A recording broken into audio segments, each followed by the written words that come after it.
Assalamualaikum warahmatullahi wabarakatuh. Perkenalkan, nama saya Muhammad Novel Arkan dengan NIM 2406012111373 dari kelompok 12 IoT kelas A. Di sini saya akan menjelaskan tentang replikasi project IoT yang berjudul Tinkercad Arduino Project Automatic Room Lightning System. Ya, untuk video referensi yang saya gunakan sudah saya taruh linknya di deskripsi. Ya, ini juga ada URL video referensinya. Lalu untuk projectnya sendiri, untuk hasil akhirnya sendiri, ya kurang lebih seperti ini nanti untuk hasil akhirnya. Dan untuk project untuk awalannya, project ini ada seperti namanya, yaitu sistem pencahayaan ruangan otomatis. Maksudnya adalah lampu di ruangan akan otomatis menyala setelah mendeteksi adanya gerakan manusia dan tetap menyala hingga orang tersebut keluar dari jangkauan sensor atau diam tanpa gerakan. Nah, sensor yang digunakan dalam IoT ini disebut dengan PIR sensor atau passive infrared sensor. Untuk lebih jelasnya akan saya jelaskan saat proses replikasi nanti. Lalu kita langsung ke Tinkercad-nya saja.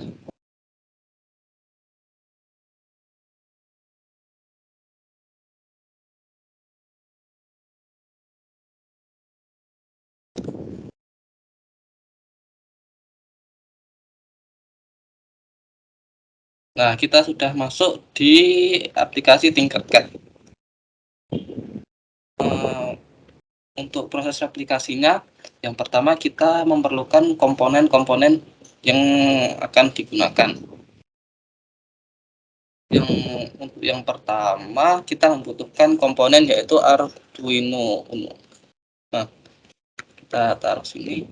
Untuk Arduino sendiri ini berfungsi untuk memudahkan penggunaan dalam mengendalikan komponen yang dapat diprogram.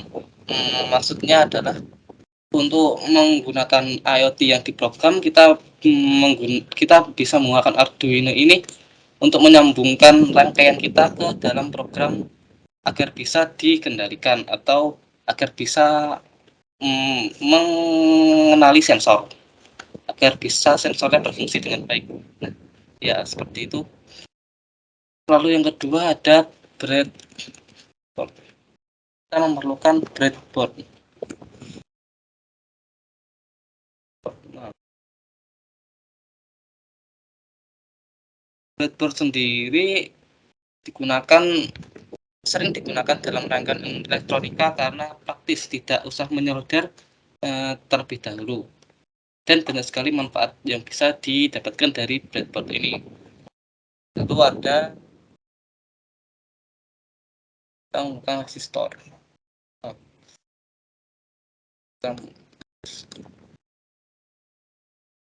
Ya, seperti namanya, resistor adalah hambatan digunakan untuk membatasi jumlah arus listrik yang mengalir dalam suatu rangkaian. Lalu seperti resistor ada juga fotoresistor. Ya, ini foto cahaya resistor hambatan digunakan untuk memutus dan menyambungkan aliran listrik berdasarkan cahaya. Lalu ada relay SPDT. Untuk relay SPDT ini sendiri berfungsi untuk menyambung dan memutuskan atau membuka dan menutup aliran arus listrik dalam sebuah rangkaian. Karena fungsi tersebut, relay SPDT bisa juga disebut dengan saklar listrik karena bisa memutus maupun menyambung aliran listrik. Lalu setelah relay kita membutuhkan PIR sensor.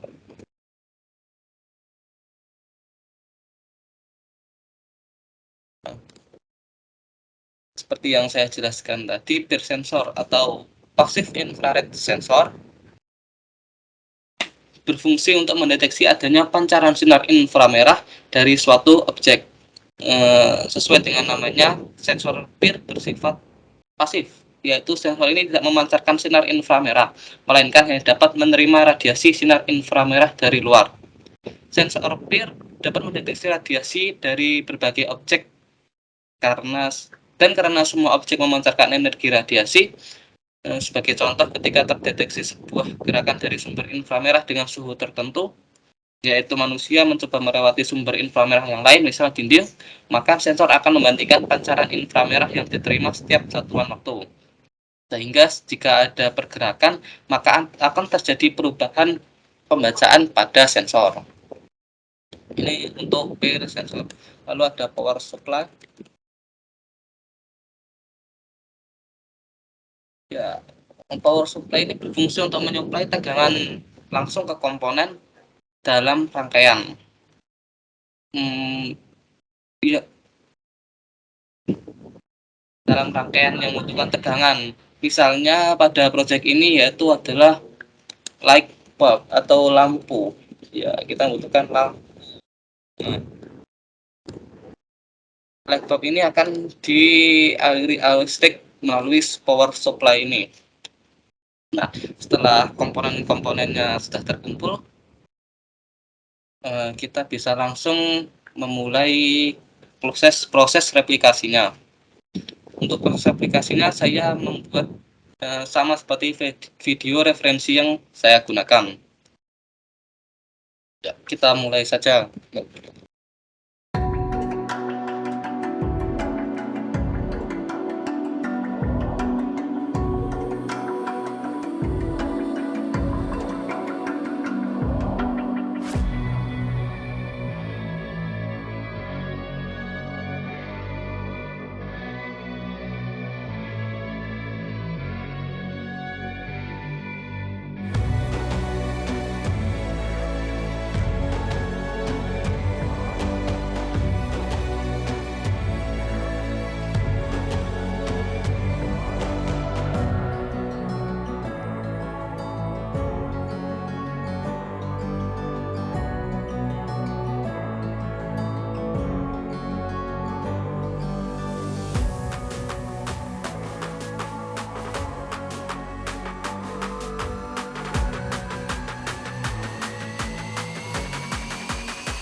Ya, lalu setelah selesai membuat memasang kabel-kabelnya, kita akan mengkode di sini agar IoT-nya bisa berjalan. Untuk kode sendiri, saya juga membuat skema seperti video referensi yang saya gunakan. Untuk yang pertama, membuat variabel terlebih dahulu.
Ya, ini untuk kodenya sudah jadi.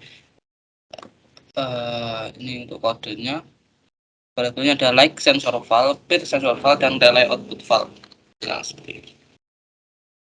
Untuk kode dan aplikasi rangkaiannya sudah jadi. Kita bisa memulai simulasinya. Saya akan mencoba untuk mensimulasikan hasilnya. Oh ya, untuk cara kerja dari automatic room lightning system ini sendiri, jika ada gerakan yang terdeteksi oleh sensor peer, maka lampu akan menyala. Jika diam atau keluar dari jangkauan sensor peer, maka lampu akan mati. Oke, kita coba simulasi. Nah, menyala untuk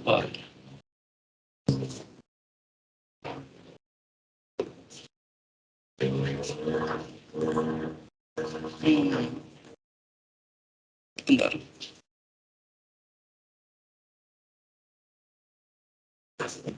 Sepertinya ada yang salah sebentar.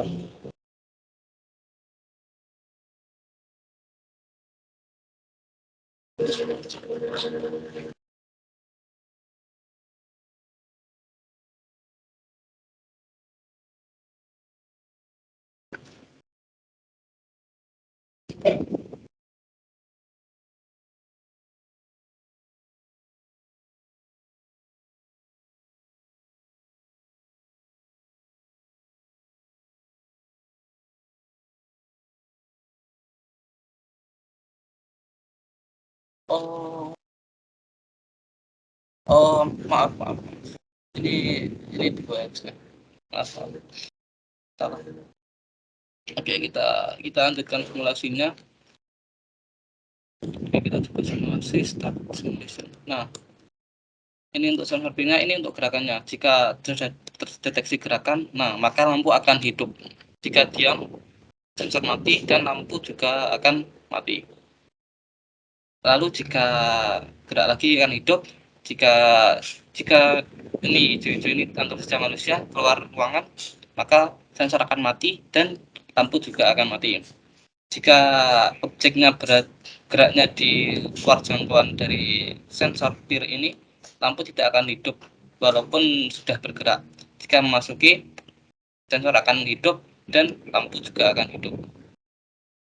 Lalu jika keluar lagi, maka sensor akan mati dan lampu pun juga akan mati.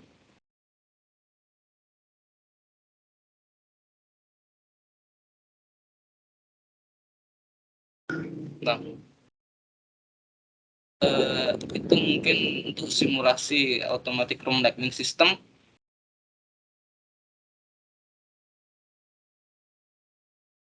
Ya, sebelumnya saya mohon maaf karena tadi terdapat sedikit kesalahan pada saat saya mereplikasi project IoT ini. Kesalahannya yaitu pada kode ini setpin. Seharusnya setpin ini 8 sesuai dengan video referensi yang saya gunakan.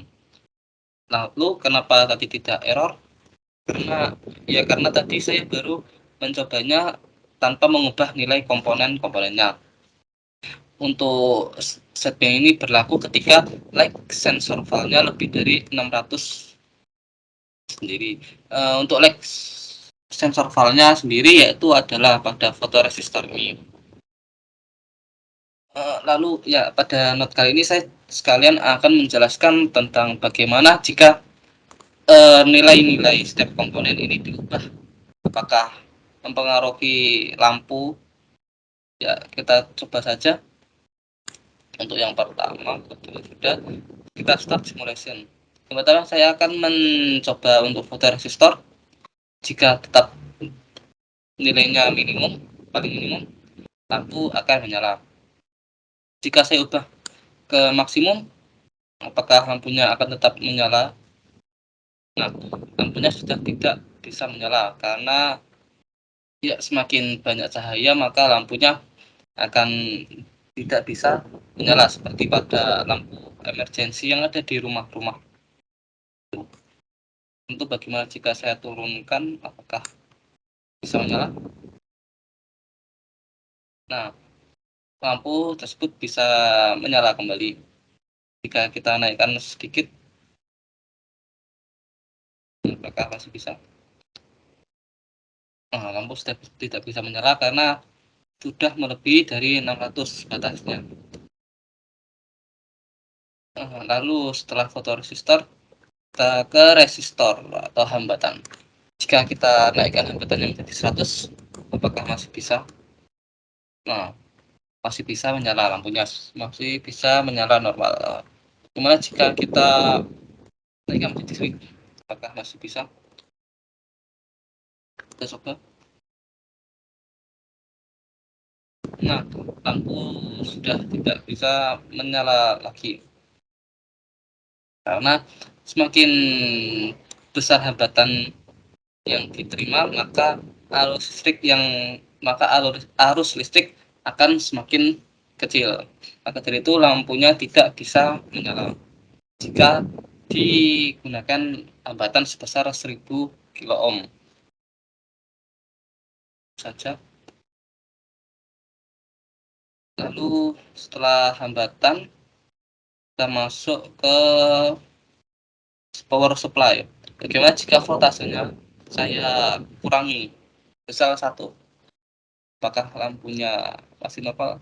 Ya, lampunya akan menyala tetapi redup karena tegangan yang diberikan kecil. Jika semakin kecil tegangan, maka arus yang dihasilkan juga semakin kecil. Bagaimana jika voltasenya akan menjadi 10 tegangannya? Ya, lampunya menyala lebih terang.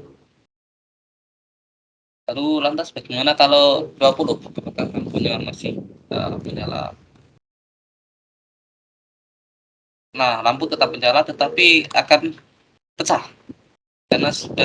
karena terdapat peringatan atau keterangan untuk maksimal nilainya sendiri yaitu 250 mA.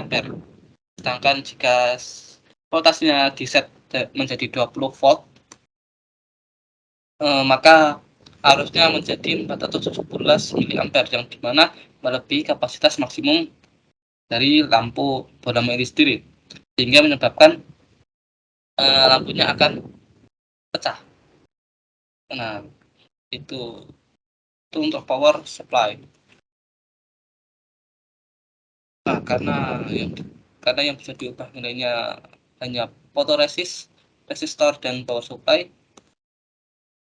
maka sudah selesai untuk percobaan mengubah nilai setiap komponen. Nah, demikian yang dapat saya sampaikan. Saya mohon maaf jika banyak kesalahan dalam mereplikasi proyek IoT ini. Demikian, kurang lebihnya mohon maaf.